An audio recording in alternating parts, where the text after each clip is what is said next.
Evangelho, quinta-feira da 17ª semana do Tempo Comum. O Senhor esteja convosco, Ele está no meio de nós. Proclamação do Evangelho de Jesus Cristo segundo São Mateus. Glória a vós, Senhor. Naquele tempo disse Jesus à multidão: O reino dos céus é ainda como uma rede lançada ao mar, e que apanha peixes de todo tipo. Quando está cheia, os pescadores puxam a rede para a praia. Sentam-se e recolhem os peixes bons em cestos. Jogam fora os que não prestam. Assim acontecerá no fim dos tempos. Os anjos virão para separar os homens maus dos que são justos, e lançarão os maus na fornalha de fogo, e aí haverá choro e ranger de dentes. Compreendestes tudo isso? Eles responderam sim.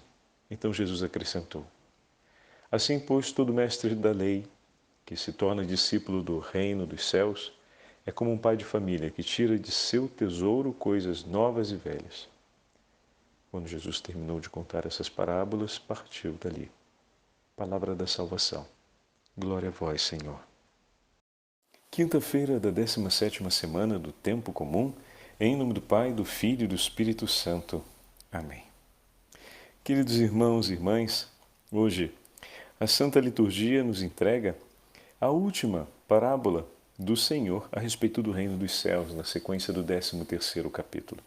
Diz o Evangelho que, ao terminar de contar essa última parábola, o Senhor então partiu daquela região. Entretanto, essa parábola tem um dado particular. O Senhor mesmo explica os símbolos que estão presentes, que estão contidos nela. Por isso, nós temos essa direta afirmação do Senhor.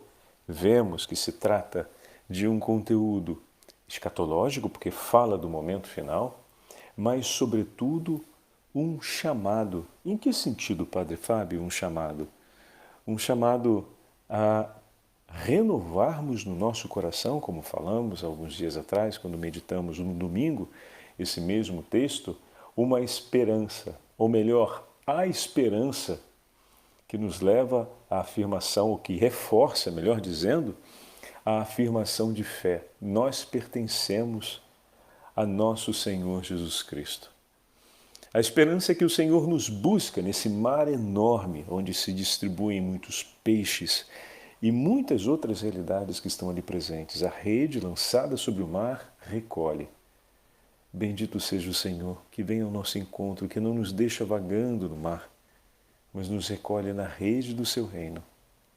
Bendito seja Deus, que nos recolhe para nos tomar para si. O pescador não lança a rede para limpar o mar, né?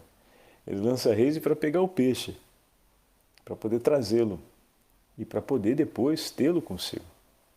Então, bendito seja o Senhor nosso Deus, que nos toma para si, que nos separa para si. Em meio a esse mar da vida, o Senhor tem nos nutrido, nos alimentado, nos sustentado, nos dado a graça de crescermos de maneira robusta e firme na fé, na esperança, na prática da caridade. Ontem, como falávamos, no exercício da misericórdia. De maneira que quando a rede do reino dos céus for passada, e nada escapará a essa rede, os anjos tenham a alegria de tomar-nos em suas mãos e separar-nos para o Senhor.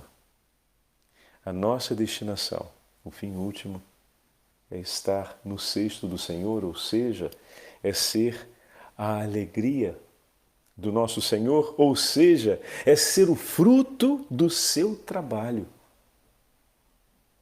Que trabalho? Seu sacrifício redentor. O Senhor que nos criou não desistiu de nós e nos buscou até o fim e finalmente nos separou para si e agora estamos definitivamente em suas mãos.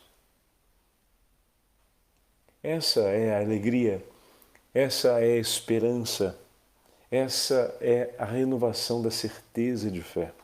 Eu pertenço ao meu Senhor que cuida de mim.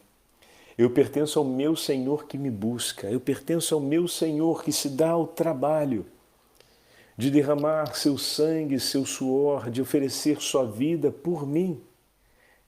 Eu pertenço ao meu Senhor, pois Ele me trouxe para si, me separou, me escolheu, e agora eu tenho a alegria de dizer mais uma vez: meu Senhor, eu sou todo teu.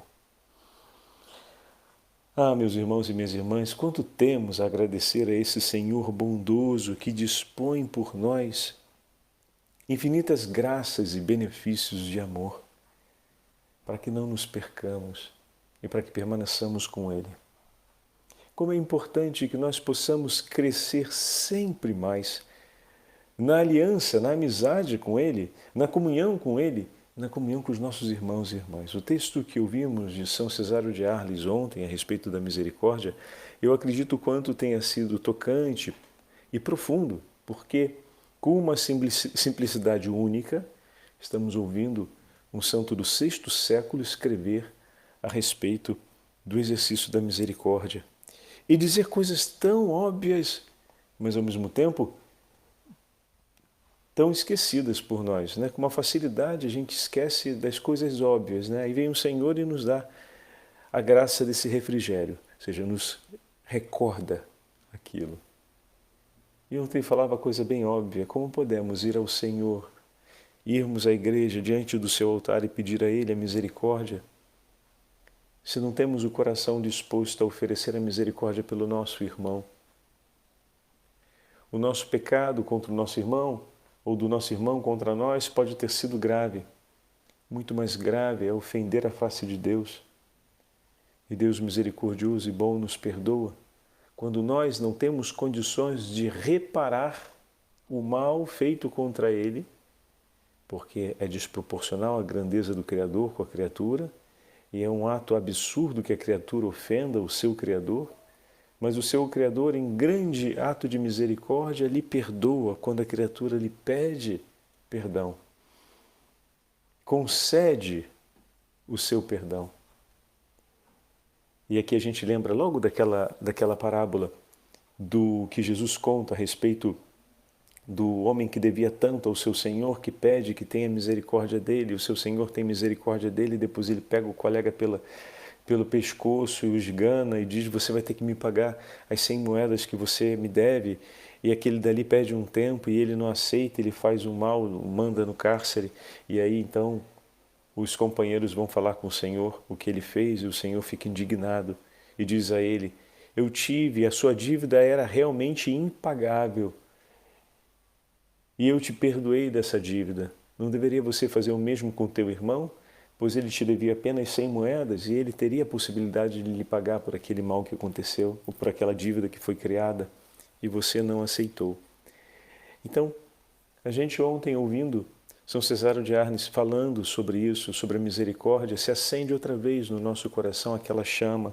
Senhor, dai-me a graça de conseguir ser misericordioso. Às vezes a gente vê a dificuldade que é perdoar, a dificuldade que é ser misericordioso, e a gente já diz que não dá, que é coisa de Deus, que isso é para quem é santo, e tantos outros apelativos que a gente usa, né, para se livrar do trabalho, do sofrimento, da lágrima.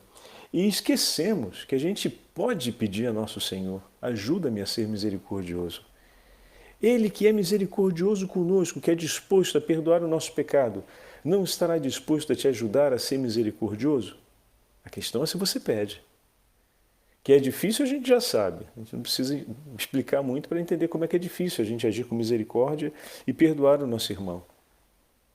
Mas se a gente, olhando para a grandeza do perdão de Deus por nós e o chamado que Ele nos faz a perdoarmos como nós somos perdoados, e dissermos: Senhor, eu quero, mas ajuda-me, e eu me deixarei ajudar por Ti. Dai-me a Tua palavra e eu me deixarei iluminar por ela. E o Senhor concede ainda uma graça especial para que de fato a gente consiga declarar isso e manter esse propósito. E Ele nos dá uma graça especial para que a gente possa receber a própria graça que estamos suplicando. Então, como vamos dizer que Ele não pode fazer? O que acontece é que às vezes pedimos pouco o que é realmente necessário. e confiamos pouco naquilo que realmente precisamos esperar de Deus. Nunca se esqueça do sacrifício que Jesus fez na cruz. Às vezes a gente olha a cruz e, por meditar pouco na paixão, como nos diz Santo Afonso, não compreendemos a grandeza do sacrifício de Jesus. E quando amar e perdoar exige sacrifício, nos assustamos. Se meditássemos com profundidade a paixão do Senhor, não aconteceria esse susto, essa resistência tão forte do coração. Agora a gente entende o heroísmo, o grande heroísmo dos primeiros capuchinhos, como ontem falávamos no vídeo a respeito do mês de agosto, visitando a Igreja da Imaculada Conceição da Beatíssima Virgem Maria. Eles constantemente meditavam a paixão do Senhor. Por isso, quando a vida exigia deles sacrifício, entrega, renúncia, penitência, estavam sempre com o coração pronto, porque compreendiam que viver para amar e amar vivendo, e viver amando, melhor dizendo, é sempre em comunhão com Cristo. Será sempre sob uma condição de sacrifício. Mas a confiança deles no Senhor era inabalável, porque constantemente pensavam e renovavam essas verdades em seus corações, de maneira que estavam sempre prontos, e o suor e o sangue não os impressionavam. O desejo de querer Deus era tão grande, tão intenso, que nenhum sofrimento era capaz de dissuadi-los a desistir disso. Nenhuma exigência era grande o suficiente para eles não confiarem em Deus ou para voltar a confiar em si mesmo. Eles entregaram suas vidas nas mãos do Senhor e nele esperaram. E por ele viveram cada momento e cada exigência concreta da vida. Está aí o que a gente é chamado a pedir também, né? Não apenas dizer o quanto é difícil, mas pedir o socorro daquele que tem a possibilidade de vir em nosso socorro e de nos não apenas ajudar, mas sustentar para cumprir aquele ato que Ele mesmo nos propõe. E se pensamos isso e começamos a viver dessa forma, a qualidade da nossa oração muda. Já perceberam como às vezes a gente vai rezar e a nossa oração são as lamentações do peso da vida e das exigências da vida? E aí parece que a gente está levando um plano de satisfação com Jesus, né? Eu estou vindo aqui para dar satisfação de como as coisas estão indo, etc, etc. Como se fosse a nossa vida e Ele que está ali no seu escritório esperando que a gente venha conversar, como é que estão indo as coisas, etc.